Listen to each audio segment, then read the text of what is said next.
Hello and welcome to So It's a Show, a podcast where we attempt to keep up with Lorelai and Rory's pop culture references on Gilmore Girls. I'm Kyla. And I'm Taylor.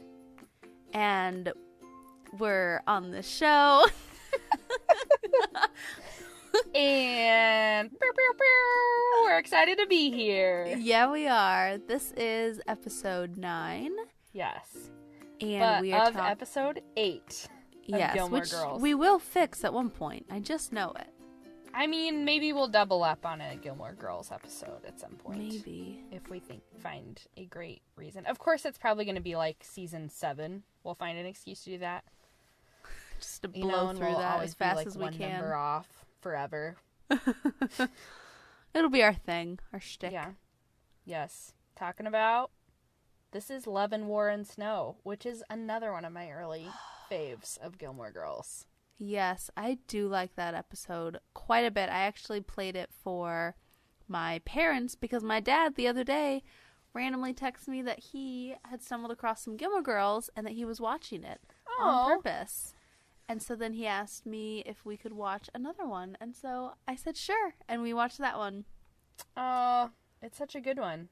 Yeah, because it snows. Yes, and it's magical when it snows. And also, I don't think the moment where Emily eats the pizza will ever get old. Like, wow, this is amazing. And trust me, put the Parmesan on. It makes all the difference. And how she was using her fork and like, if you want to be really crazy, you can use your hands. Well, all right. It's one of my favorite early Emily is actually a human moments. Yeah. Yes. Yeah, those are few and far between, especially at the beginning. Yes. Great episode. And we are going to be talking about a pop culture reference from Emily's point of view. Which, is this the first one we've done? Yeah, that is an Emily reference? Yeah. Because I think, Peyton Place, Big Guy Named Moose, Jack Kerouac. I know I'm forgetting several other Valley episodes. of the Dolls. Yeah, all Lorelai. The Waltons. Richard. The Waltons was Rory. Yeah, Peyton Place was Richard. Mm-hmm. So, yeah, I think this is the first Emily one. Yeah. Which, now that we brought up all of our episodes, what's been your favorite? Oh, that's tricky. I will say from a research standpoint, I think my favorite was the Waltons one because it was enjoyable to talk with my grandma and get to experience that with her instead of, which this isn't a bad thing, but like for this week, I watched the movie by myself while I was like getting ready for the next day, which is totally fine and I'm good with it, but it was kind of fun to mix that up. Yeah. Although our Valley of the Dolls one was pretty fun. Yeah, that one is definitely my favorite. Yeah. Because that movie was so, insane. Just what all went on. And how much we actually had to spend on plot summary and explaining it and reacting because there was so much in there.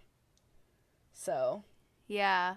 And I enjoyed Patty Duke, learning about her and her character. Neely O'Hara! And nudies! Yes. Oh, boy, you've just brought back memories of a couple weeks ago.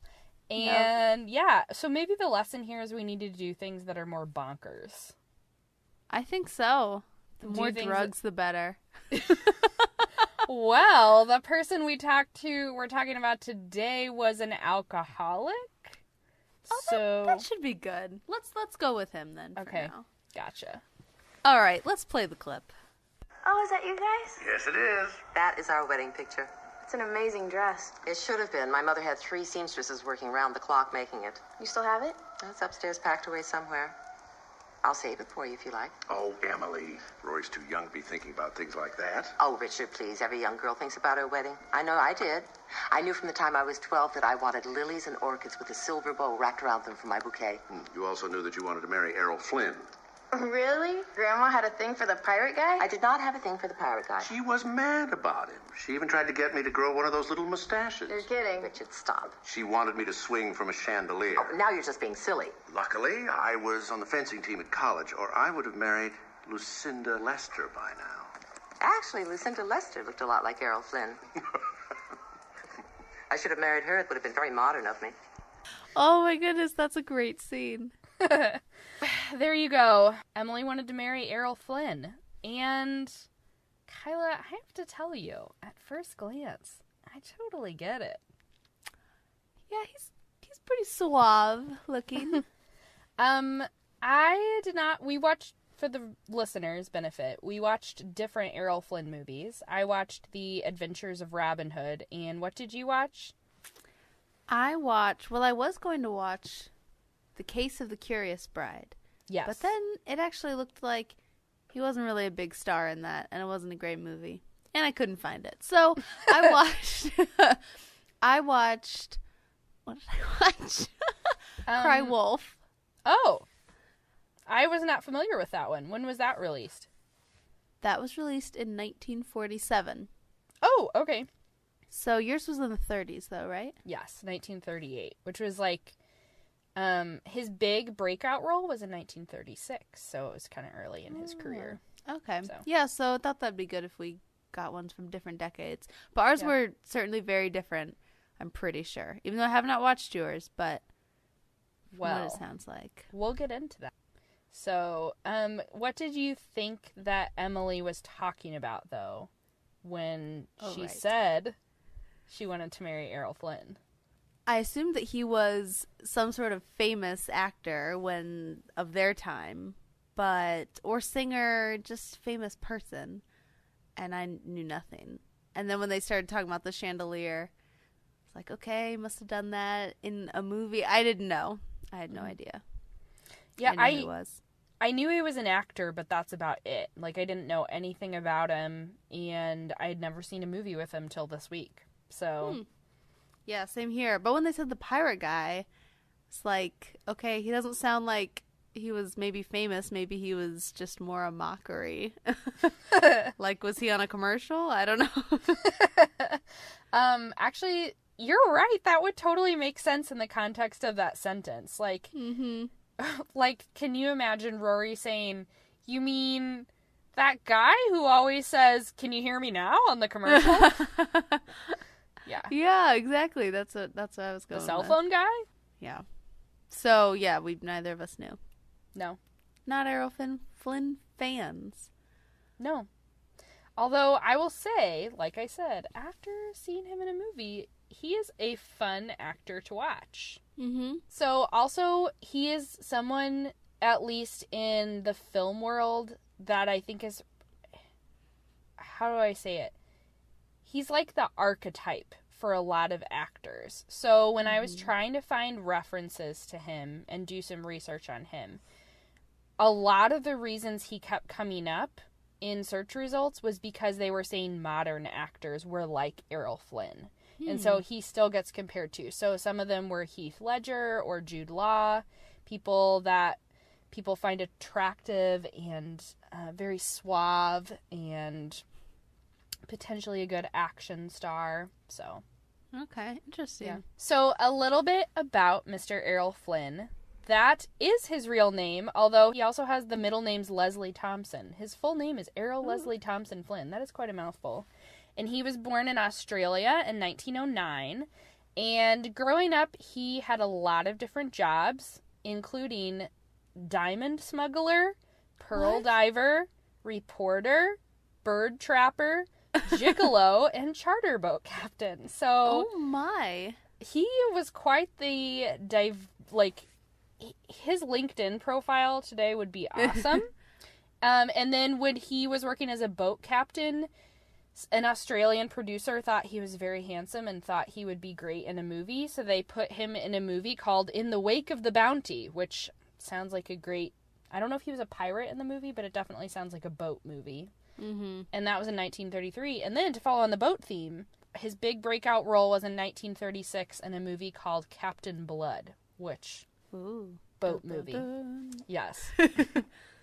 Boat movie is a theme in his career. Uh-huh. And this is also the first of 8 movies he starred in with Olivia de Havilland, who was in Adventures of Robin Hood that I watched. Mm-hmm. And you might know her from Gone with the Wind. She plays Melanie. Oh, okay. So she's a pretty big name. Because that was back when production companies owned actors for a period of time. That was so bizarre. Going back and watching old movies, it's the same people in these movies together. I don't know. It kind of throws me for a loop. Well, and then they get stuck in these big contracts, or then studios are trying to find ways to get out of contracts with stars. So, yeah, I'm glad we don't do that anymore. I mean, not that it really impacts me, but it impacts my viewing experience. Yeah.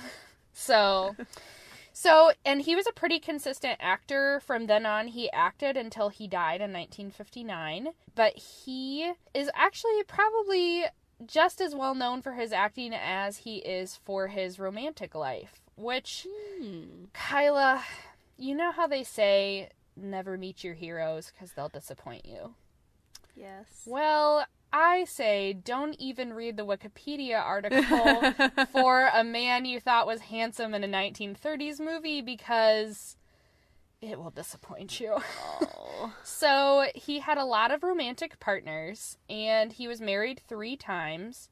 Also, a lot of his bio I pulled from the Turner Classic Movies website, and they have a relationship section for actors. And in addition to his 3 marriages, they had 2 companions listed. Wow, so I guess significant people in his life. But then, Kyla, this is really where it gets bad. You can find reasons to make... You can say, well, you don't know the full story on a divorce. Maybe the other person was terrible, blah, blah, blah. It was always their fault. Yeah, you never know. But there is never a way to rationalize statutory rape and having relationships with girls under the age of 18. Oh. I cannot say that emphatically enough. There's never a good circumstance or okay circumstance for this. So Errol Flynn... he dropped in my mind quite a bit after I found out about that. Yeah. So he never actually got convicted. He was on trial about the same time your movie was coming out. You said 1947? Uh-huh. I think the trial was 1947 or 1948, so there you go. Oh. And he was acquitted on both charges, because I guess they didn't find enough evidence. But curiously enough... This is from Turner Classic Movies. Curiously, during the trial, Flynn got acquainted with an 18-year-old Nora Eddington, daughter of the county sheriff who worked at the Hall of Justice, and they married. Oh, no. Oh, okay. Actually, I guess this happened earlier. His trial was earlier, but they married in 1943. So he met this girl when she was 18, and she was his second marriage, I think. So that was a weird situation. Wow. Yeah, so, but here is a weird Gilmore connection. He had a daughter with her and named her Rory. Well, that's nice then. I know. Good job, Errol. I guess it's a silver lining. I'm not going to go there. No. But apparently, Rory said later, her mother knew what she was getting into, and she said... Her mother, Nora, told him up front, you can do whatever you want when you're at the studio, but the one thing you can never do is bring it home. So, boundaries, I guess. Well, or denial. Yeah, I don't know. And he had such a reputation that now if you ever hear anyone use the phrase, in like Flynn, it means, congrats, you seduced somebody. In like Flynn. So... Oh, I've never heard that one. Once I read it in the article, I was like, oh, I guess I have heard this, but now if you hear anyone say that, that's what it means. Oh, that's funny, but also bad. Yeah, I know. Ugh, okay, so romantically a mess. And then he also partied a lot. He drank a lot. He actually reminded me a lot of Neely in Valley of the Dolls. So one of his co-stars, Maureen O'Hara, said that in the morning he would be really professional and like know all his lines and everything on the set that they worked together, but by 4:00 he was totally drunk. On one set they banned alcohol, presumably, I'm guessing, because of him, and he ended up bringing vodka-laced oranges to work so he could... How do you do that? I guess you inject like the a vodka. Needle. Yeah. So, anyway. And he ended up dying in 1959 of a heart attack, and the doctor said his body looked like it belonged to a 75-year-old, even though he was only 50. There you go. And his autobiography that he was writing, I think he did not finish it upon his time of death, though it is now published, was called My Wicked, Wicked Ways. So, I kind of think maybe it's the equivalent of OJ's If I Did It. That's exactly the thought that came into my head. So, I have not read this book, but it kind of sounds like he's owning up to what happened. So, anyway, Errol Flynn, handsome man on the outside, not so handsome on the inside. No. And some of what you said about co-star, or being with him on set and having to ban alcohol, definitely rang true on even the set of the hour and 23-minute movie that I watched. He was not an enjoyable co-star. Gotcha. Well, actually, and before we move on from the bio, I have to tell you one more fun fact from millennial to millennial. Okay. So Rory had a son and named him Sean, and Sean Flynn played Chase on Zoe 101. Zoe 101. The Jamie Lynn Spears show on Nickelodeon. Oh, yes! And Chase was her true love. That is Errol Flynn's grandson. That's funny.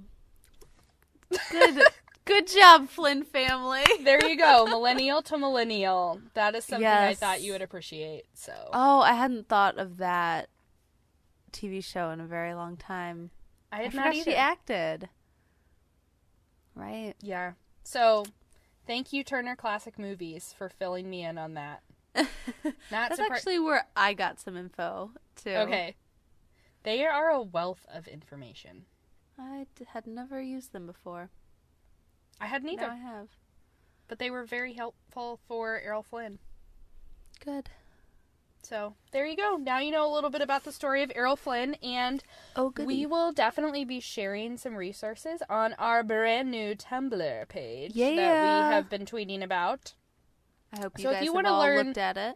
If you want to learn more about the hot mess of a romantic life of Errol Flynn, that will be available to you. Yay! Yay! You're welcome. Yes.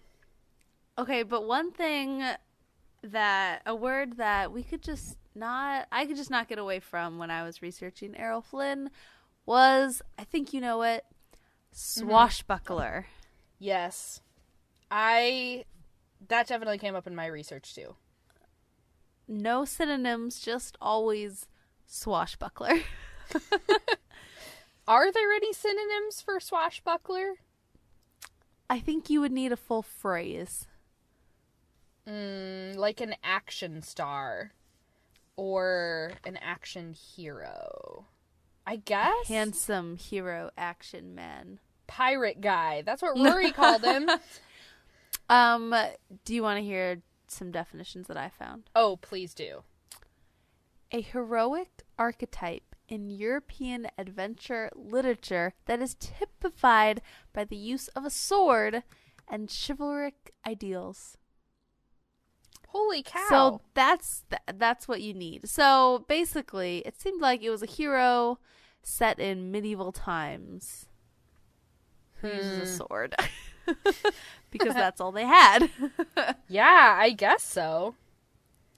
But I guess it's okay, so it brings together the words archaic and buckler, which is archaic is to swagger with a drawn sword, although it also has other meanings, and buckler, a small shield gripped in the fist.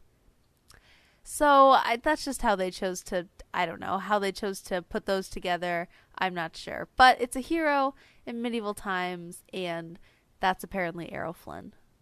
He is the new definition. Okay, so you're saying to me that's what swashbuckling action means.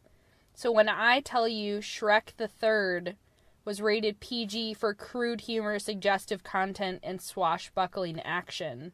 Swashbuckling action can get you a PG-13 rating? Just PG. Oh, just PG. Yeah. It was... Yeah, one of the reasons it was rated PG was swashbuckling action. And that word always makes me think of that MPAA rating. Because I remember when that movie came out thinking that was ridiculous. Oh, that's too funny. So I guess... Okay, and I know that the whole point of Shrek is beauty is not in your appearance. But I don't feel like I would qualify Shrek as a swashbuckler. It's not just about appearance. I don't think he's suave enough to be like Errol Flynn. Yeah. Well, maybe that's what they're trying to say. You don't have to be beautiful to wield a sword. Or your fist. Maybe the MPA was getting super meta on the meaning of that movie. Yeah. Yeah, that's interesting. I did not know they used that in the rating system. Apparently. At least that one time. I've never seen it any other time. Interesting. Well, swashbuckling, I didn't know what it was, admittedly, when we were looking that up, so I had to look into that. And Indiana Jones, that was a good modern example. Yes. Of swashbuckling. He is a great modern swashbuckler. Yeah. That word. Oh, swashbuckler. Would you say that Chris Pratt, like in Guardians of the Galaxy, yes, and Jurassic World, good modern swashbuckler? Yes. I think he's a pretty good spiritual follow-up to that. I would say so, and really funny on Instagram. Have you seen his videos? Yes. I love those. Yeah. The fact that they label snacks for actors, like this is your snack and this is your dinner. Did you see those? No, I didn't see that. What's in my snack? What's my snack? Okay, the one that I loved kind of recently, I guess this was a little bit ago, but I told you in our last style-themed episode that I read In Style magazine, and he was the man of style a couple months ago. And so he basically screenshotted all the images of him in these stylish clothes where, you know, they make you do the awkward poses with, like, your arms a certain way or, like, looking off into the distance. But he wrote captions for all of them, and they were so funny. Oh, I didn't see those. I'll have to look. This is our unofficial plug for Pratt on Twitter and Instagram. Yeah, I like him. Yes, fun guy. He's cool. Modern swashbuckler. Modern swashbuckler. I would say so. But there are also some female swashbucklers. What do tell. up?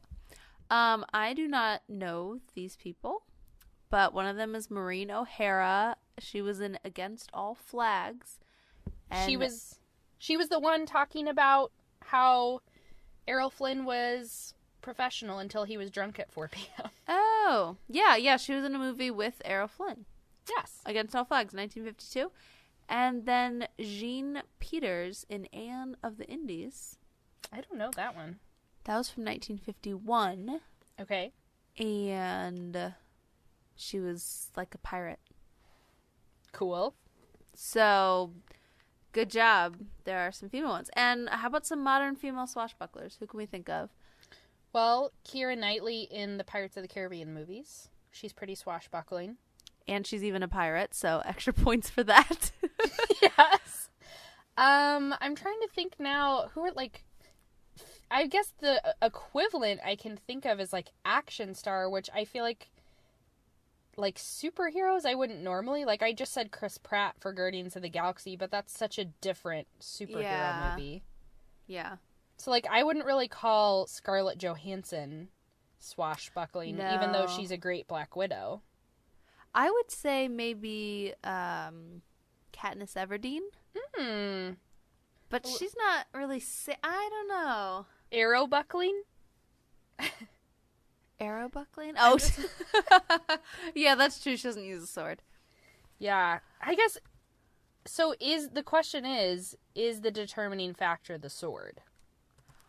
I think how it originally came to be, yes. But we've kind of turned it into our own, not film genre, but character type. Yeah. Archetype. So what about Star Wars then? Like, would you say Rey in the new Force Awakens or Jyn in Rogue One? I would say more Jin. Because Rey, at least in the first movie, was, I don't know, just kind of learning and she didn't really become the hero, I don't think. Yeah. But Lin, is it Lin? Jin, Erso. Right. Jin, she definitely was, I mean, she saved people. Yeah, well, and she was also, she was a lawbreaker. She wasn't a true blue pirate in the modern sense of the word, or this universe sense of the word. Yeah. But she was definitely a lawbreaker. Right. So, you might consider her. That's about the only people I'm thinking of. There are female action stars, but I wouldn't call them swashbuckling as much. Why not? Well, I mean, I feel like, okay, so now we're getting sort of meta, I guess, but I feel like the main place, for better or for worse, that female action stars have done well is like dystopian YA adaptations. So like Hunger Games, Divergent till it fizzled out, some of the other areas, or like I'm blanking, but I know there's more to it. In general, we could use more women in action movies. That's just a blanket statement. And I don't feel like that's, I mean, a lot of people say that too. But I feel like a lot of those, like, especially in the Hunger Games, which is like prime A example, she's not known for swagger. She's not known for tons of personality. She's a she's a well-developed character and a really important character. But she's also very serious. She doesn't have there's not much humor in those movies. Right.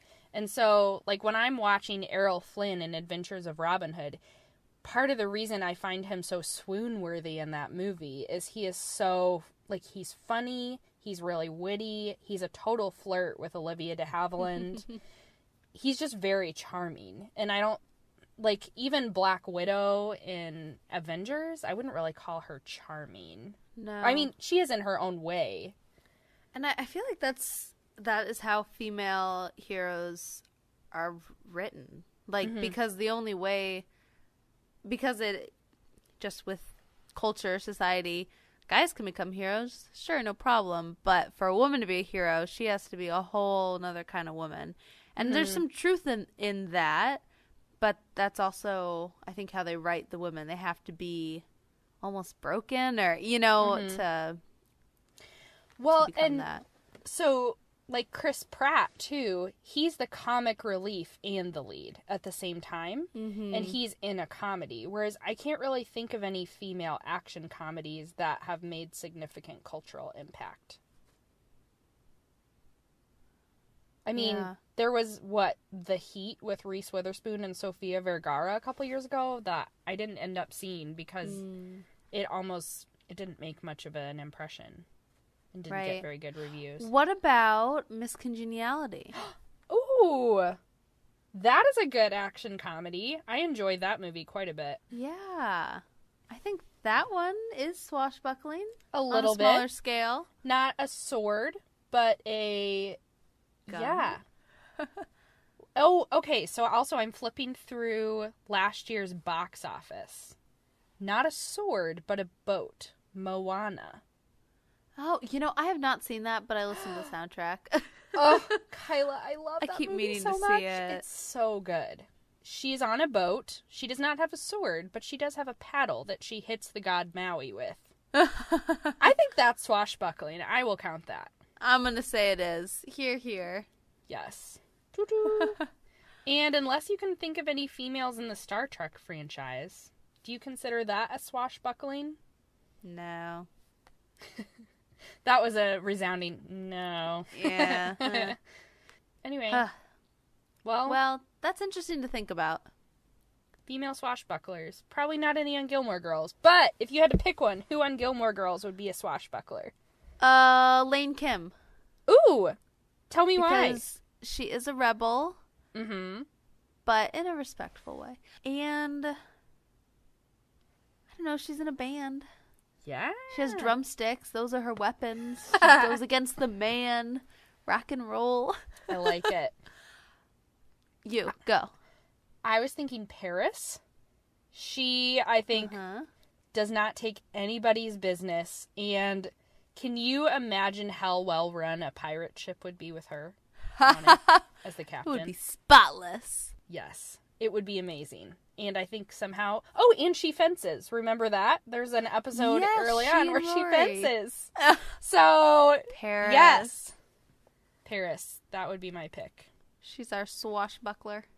Yes. So. Well, I'm sure we'll think of more. Yes. Feel free to interject.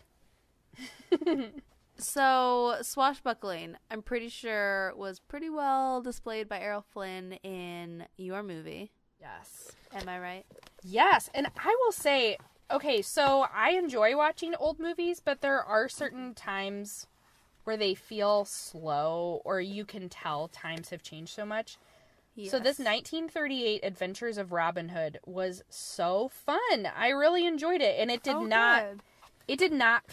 it felt very modern in some ways. It felt very similar to movies that could be made today, which surprised me a little bit. I want to read you. I found some contemporary reviews when it came out, just because I wanted to see how people felt about it then. Right. And this is from Variety. It is a cinematic pageantry at its best, a highly imaginative telling of folklore in all the hues of Technicolor. What does that even mean? I think it basically just means it's awesome. And then this is from the New York Times. Life and the movies have their compensations, and such a film as The Adventures of Robin Hood is payment in full for many dull hours of picture going. Oh, they just wanted to have a good time. I know. So, and they use the word swashbuckler. They say, in Errol Flynn, Sir Robin of Sherwood Forest has found his man, a swashbuckler from peaked cap to pointed toe.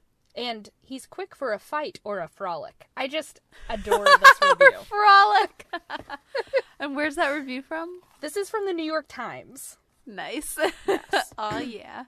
So, and actually what was really funny, too, did you ever watch the animated Robin Hood growing up from Disney? That's all the animals. Okay, so I did not realize it, but that movie is borrowing a lot from this version of Robin Hood. Interesting. So even the costumes are very similar, which I find funny because when you're doing animation, you can basically draw whatever the heck you want.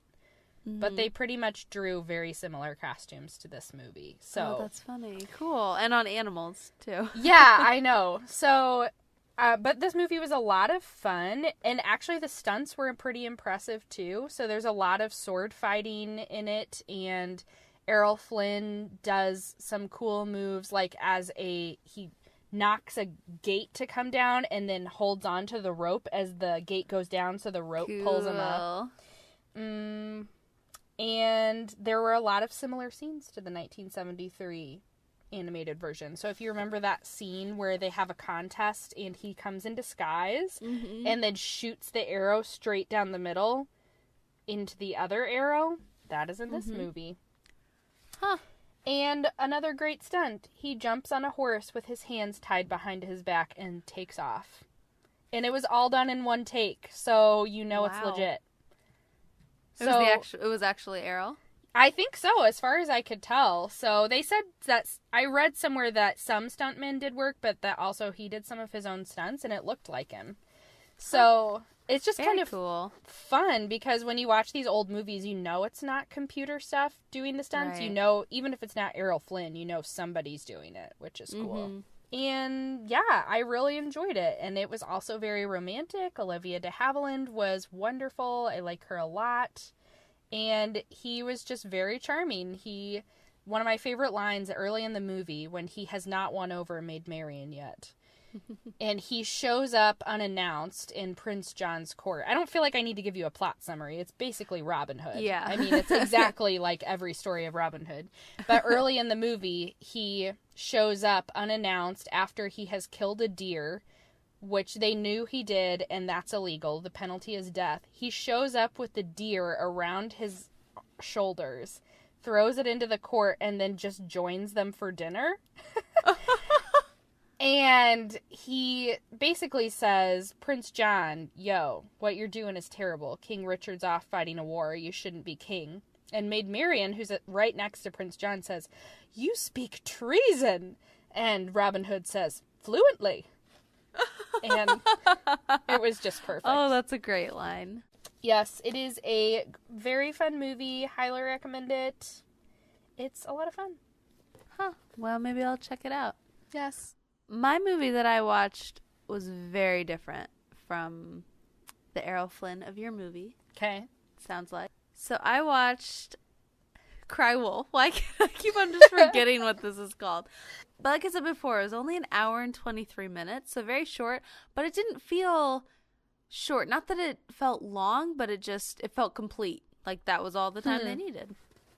So in this movie, Errol Flynn was a creepy uncle who you thought was maybe a murderer, and not like in a save the day kind of way. Like in a just straight up murder kind of way. Not in a what do you mean? What would be a save the day kind of way? Well, like Robin Hood. He probably killed some people on his way. Like doing crimes, but he's a good guy. Right. Okay. Not a Batman kind of thing. Although Batman doesn't kill, right? But anyways, we don't need to get into that. Maybe another swashbuckler, because he keeps a lot of things on his belt buckle. Mm? Not a sword, but other tools. Yes. Okay. Oh, that's what you went to, the belt buckle. Yeah, although I think he does have swords, too, in the new ones. I don't know. I can't keep up. No. He just has those cool arm things that are basically like swords. Yes, those are swords. We'll go with it. He's a swashbuckler. Yeah. So, in Cry Wolf, he is an uncle, and his nephew died, and here comes his unknown widow, his secret wife, and she says, dun, hey, dun, dun. we were married. Give me his inheritance. And then they explain very quickly, but this is very complicated, that his family had a great fortune, and the mother set up her will, because her husband died first, so the mother set up her will so that the kids wouldn't get any money until they're 30. The uncle would have control over their money unless they got married, in which case their spouses would get control of the inheritance. What? So he goes to his friend, who's played by Barbara Stanwyck. Oh, Didn't yeah. you mention her? She is an upcoming Gilmore Girls reference. Oh, right. That's where I saw that. Okay, never mind. Spoiler. But he goes to her and he says, hey, you're a pretty solid, independent woman. Why don't you marry me? And then you can help me get my money from my uncle, because he's this horrible person, played by Errol Flynn. And she says, great. But then he dies like a few months later. Oh. And she goes and she's like, hey, inheritance now. And so they can't find the will. So that's the pretense for her staying at this huge mansion for a little while, is the lawyers trying to find his will and his safe deposit box, because they don't know where it is. So while she's there, she meets her, who would be her sister-in-law, so her dead husband's sister, who complains of her uncle keeping her confined to the grounds, which is like several hundred acres, I'm sure. Rich people probs. Yeah, hashtag. She has a boyfriend, but her uncle won't let her see him, and la-da-da. And at one point, I did notice that this lady seems like a little bit crazy, but maybe it's just because she's been confined to this house. And there's talks of the uncle's secret laboratory. And so... Wait. Did you just say Errol Flynn has a secret laboratory?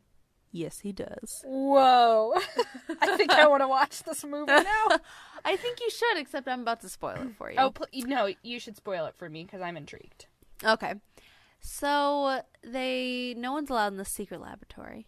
And they hear screams at night, and the sister says, I swear that's Jim, her brother who's dead.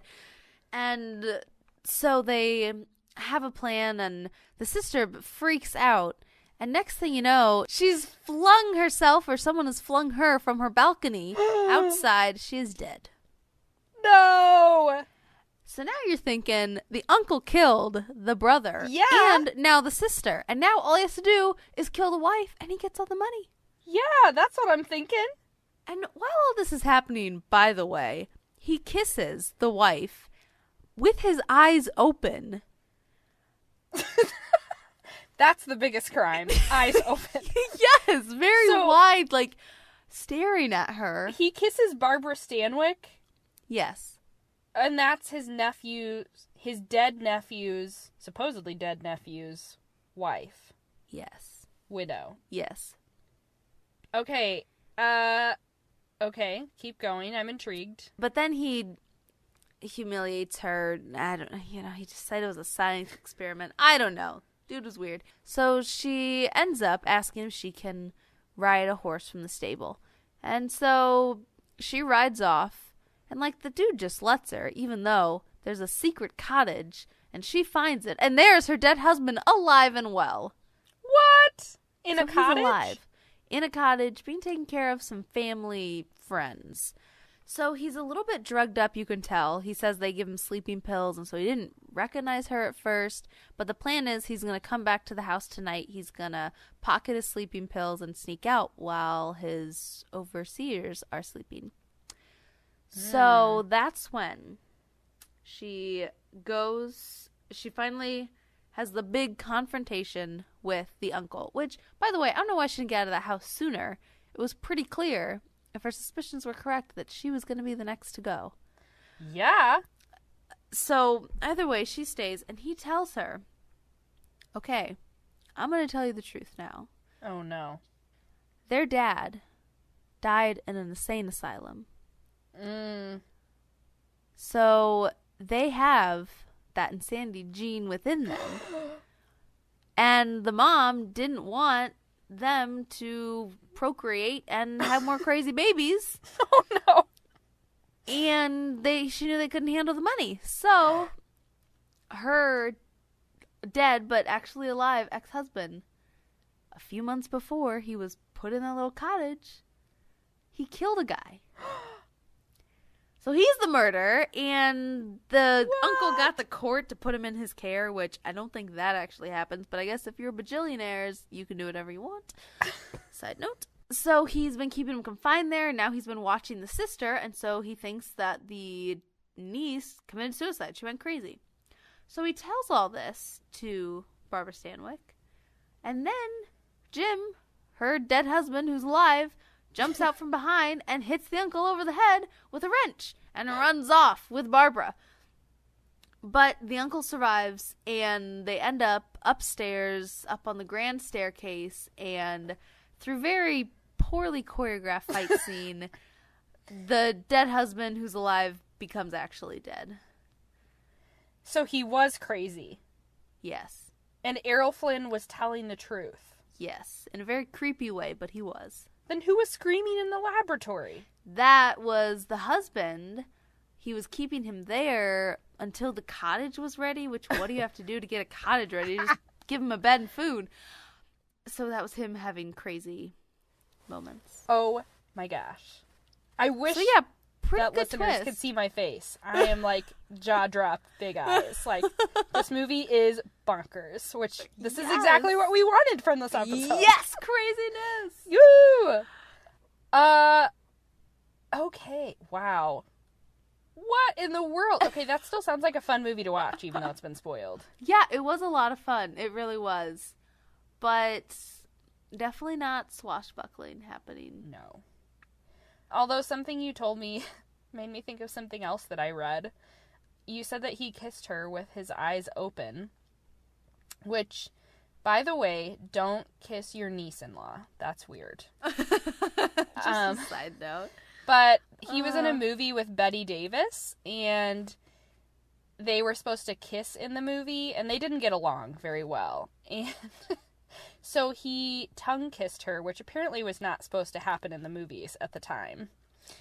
And she said she could taste the alcohol in his mouth. And then in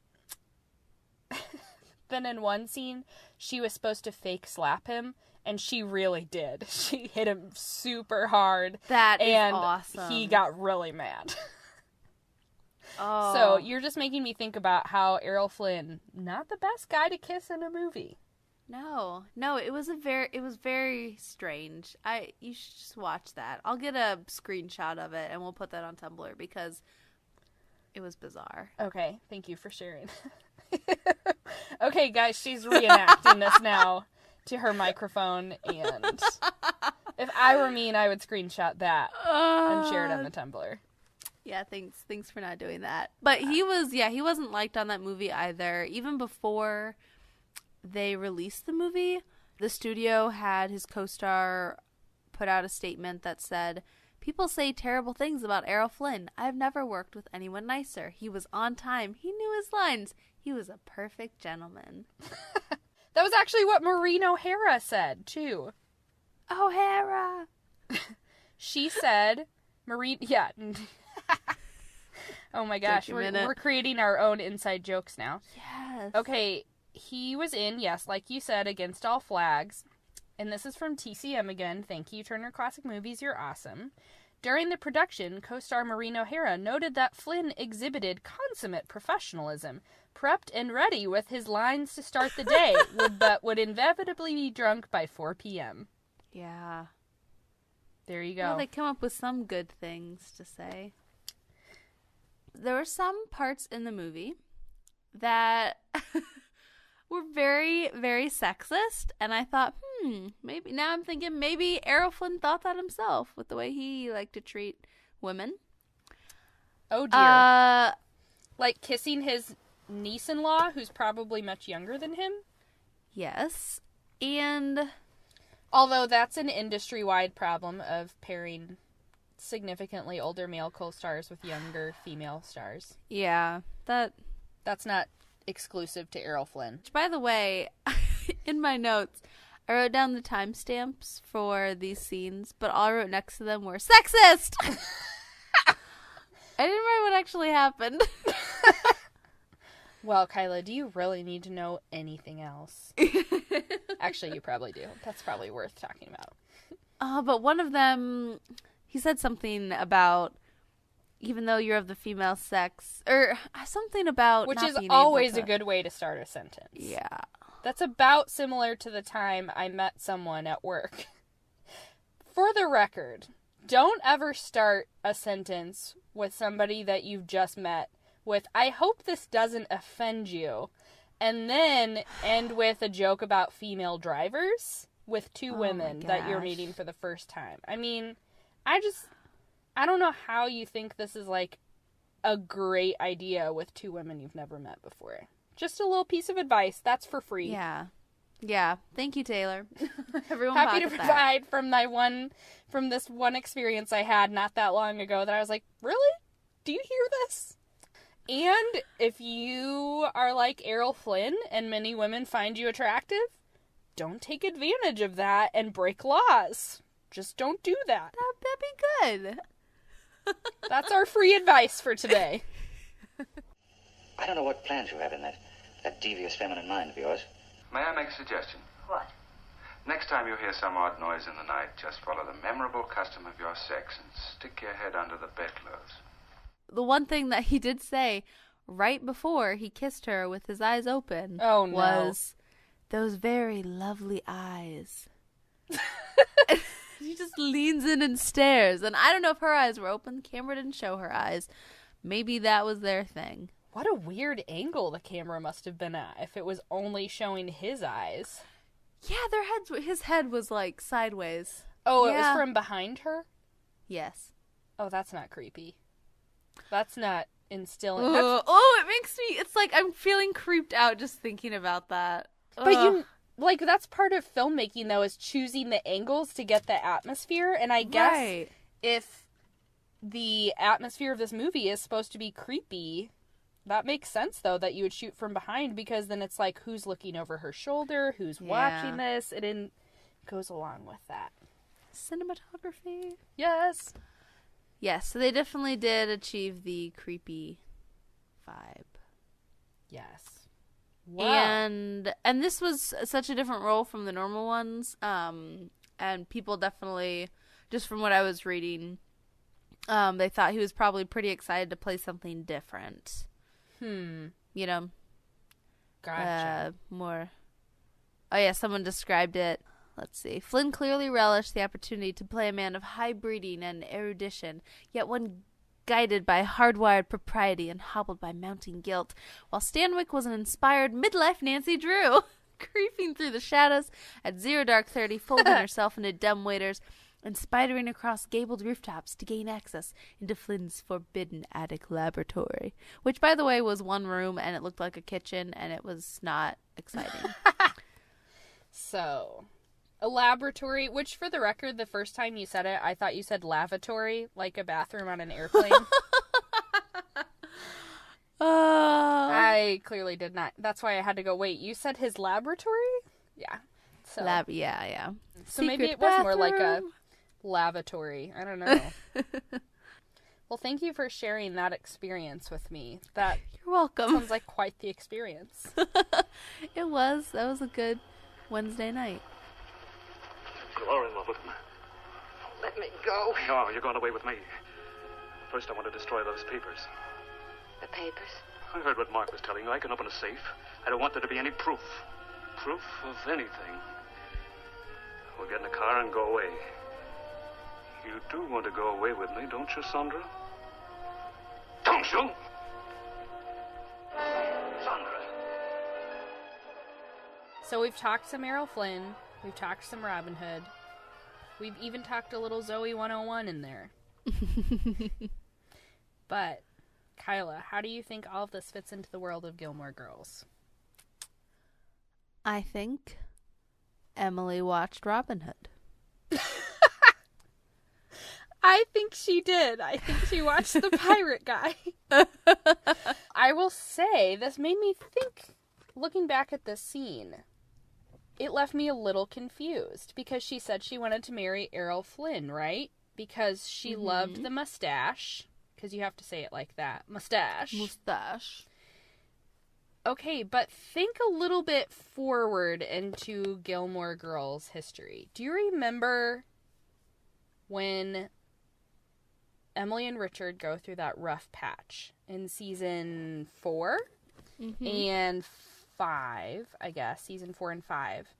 And one of the things that is driving Emily crazy when they start having problems is that mustache that Richard is growing, and she hates that mustache. It's crazy. Crazy? You think this is crazy? Okay, Mom. This isn't crazy. I didn't mean to... That stupid mustache is crazy. That's what's crazy. And your father's job is crazy. That's what's crazy. He was supposed to be slowing down, and now he's club hopping with Jason and hanging out with Moby and having secret lunches with women and lying about it. Calm down. Why should I calm down? Are you on his side? Do you like that mustache? I just find that an interesting contrast. Perhaps she did not care for it on Richard. Although he keeps it the rest of the show, so I guess she gets over it. I don't picture his face with or without one. Yeah, I guess he does have a mustache. Yeah, he doesn't in the early seasons, but he does in the later ones. Oh, interesting. And also, I do not think Errol Flynn would have been a good match for her, because the other reason, well, one of the other reasons they have problems in season 4 and 5 is you find out that he's been having lunch with Penelon Lott, his former fiance, once a year just to catch up. And considering Errol Flynn's romantic history, I do not think Emily would be having any of it. I think she knows she can do better. What restaurant? You don't know it. Why don't I know it? Because you've never been there. How do you know I've never been there? You don't know everything about me. I don't know everything about you. I didn't know you were having lunch with Penelon Lott. We obviously don't know everything about each other. What restaurant? Adele's. I've never been there. We just had lunch and talked. 2 old friends. How nice. So after all of these years of not having lunch and not talking, you two decide to get together and catch up. Whose idea was it? Emily, could we discuss this in the trailer? We will discuss this right here. Whose idea was it? I don't know. We've been having lunch once a year for many years. It's just a little tradition. Every year since when? Every year since we got married. Emily, please don't make this more dramatic than it has to be. No, I certainly wouldn't want to do that. Penelon and I are just friends. We just wanted to keep track of each other. That was it. So you've lied to me for the last 39 years? Well, she didn't tell Stephen. It was only lunch. Only lunch, yes. Emily, I think you should go for a walk, Richard. I think so, too. I think she was in it for the looks. Yeah. He is very handsome. Yeah, he has good hair. It wasn't as great in Robin Hood. Oh, okay. I'm not normally a mustache guy. That he pulled off, but he kind of had to do the medieval haircut, which is very stuck in its time. Yeah, well, this was very smooth and just, it looked thick. Of course, the camera quality wasn't great, so just like kind of, black line around his head. Now I need to look this up. IMDb, also a great thing, like Turner Classic Movies. Oh, yes. Now, I know the doctors, when he died, said he did not age well. On the outside, he aged well. The inside, not so much, once again. Yes, you're right. He does have a very nice head of hair in, what is this, 1947? Yeah. So, Taylor, would you have also swooned for Errol Flynn? I already am. So, yes. Because maybe I will have to take a picture of this and share it on our Tumblr. But I showed you in my notes near the top. I wrote, within 10 minutes, swoon. And then I told you, don't ever read the Wikipedia article about male actors that you think are handsome, because you find out that they are creepy people. Yeah, not so, that great. If I ever met Errol Flynn in real life, I would think you are handsome and then run away.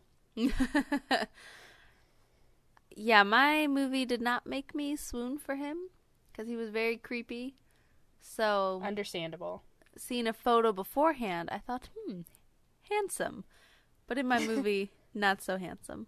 Okay, so to bring it back to Pirates of the Caribbean, I feel like Errol Flynn in Adventures in Robin Hood is a good mashup of character qualities of both Orlando Bloom and Johnny Depp's characters in Pirates of the Caribbean. And the heart of Orlando Bloom and the body of Jack Sparrow. I gotta tell you, Orlando Bloom was my very first movie star crush. And it is the reason I will go see the definitely going to be terrible new Pirates of the Caribbean that's coming out in a few months. It's going to be terrible, and I'm going to go see it. But the sense of humor, for sure, of Johnny Depp in those movies. See, in those movies, Johnny Depp, oh my. See, I never got it. I never got it. I mean, he's fine, whatever, but... He's so, the way he talks in there is... Just, he got me. Moving on.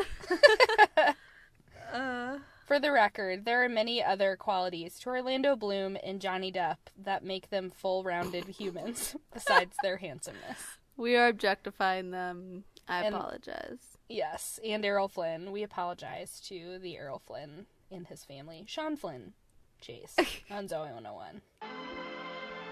Now let's see, where does this game begin? Oh, I know. It's simple. We'll start where you're in love with me. You are, aren't you? Because I am with you. Terribly. That's why I came. I had to see you again. You must go at once, and I don't love you. Oh. You sure? Yes. Very well, then. I'll go. This is rather unfriendly of you, exposing me to my enemies like this. Now, let me see. There's a fat old captain of the guard down there with bow legs. If I drop on him, that'll bend him outwards. Ah, there's an archer. No, he's too thin. I might miss him altogether. Robin. The very thing. 5 men-at-arms talking in a group. They'll break the fall beautifully. Goodbye, my lady. Robin. Yes? Then you do love me, don't you? Don't you? You know I do. Well, that's different. The Swashbucklers of Gilmore Girls.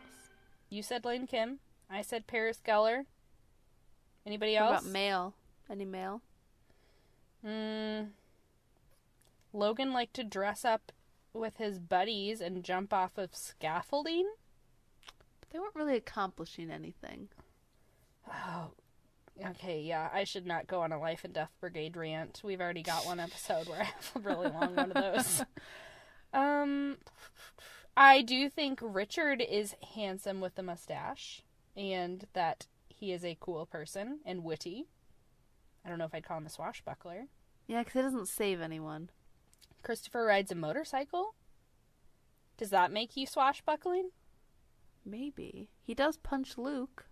No, Luke punches him. They fight later. Yeah. They both punch each other. Never mind. Sticking with the ladies. Yeah, I would not call Dean a swashbuckler. And you and I are both Team Jess, but I would not call him a swashbuckler. I think he would just read. Guy. He'd be like, "This is stupid. I'm leaving." Yeah, I agree. I mean, he got in some fights, but still. Go Paris and Lane. Woo! Yeah. They'll be our swashbucklers. Good friends for Rory. Yes. The daughter of Errol Flynn. Not only are we going to find 20 eggs within the hour, but we're going on to find 25, and then 30, and then 35, and then 40, and then 45, and then 50, until we find all 59 and take back the square. Yeah! So, last time we talked about Suki's frustration and why she left the inn for a little while. Now we're going to talk about Michel and how he was threatening to leave in the revival because it wasn't growing. It wasn't a challenge.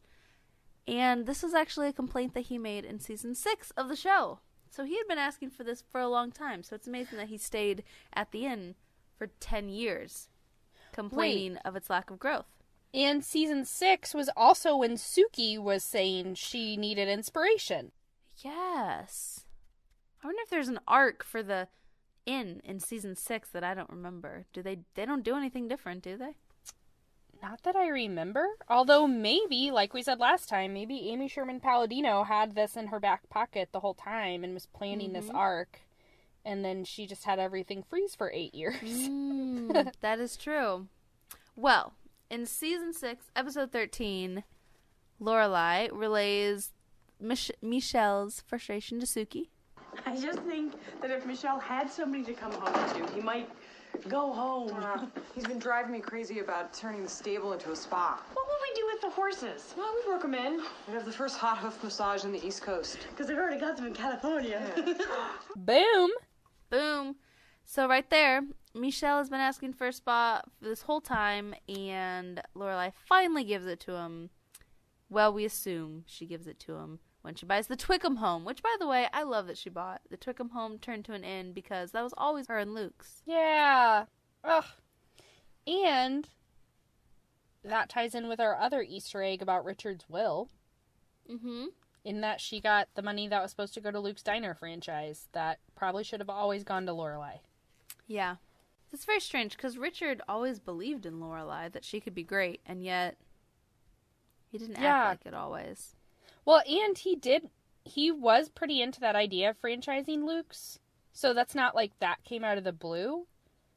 But Luke was never interested. Whereas I think Lorelai showed a lot more initiative there in that area. Yeah. And not because Luke is lazy. It's just he was satisfied where he was at. He was always satisfied with his life. Because it didn't change. Yes. In his lovely speech that made my heart melt. Oh. He talks about how he thinks that Lorelai thinks he's dissatisfied, and he's not. He just wants her. Yeah, sometimes it's just that simple. Yeah. You know what you like, and you don't need to go travel the world. Not all millennials can live in a trailer for a year. Anyways, that's another rant. Yes, or, Rory who leaves her boxes with tons of different friends all over the world. Yep. What a life. So there you go, Kirk. Another Easter egg. Thank you. Thank you. I love you. I love you.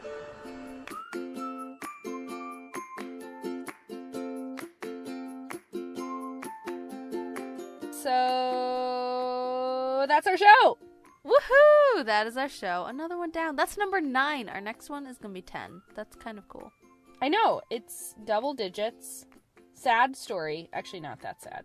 But in the 4th grade, I was younger than everybody, and I turned 9. And Mitchell Anderson turned 10.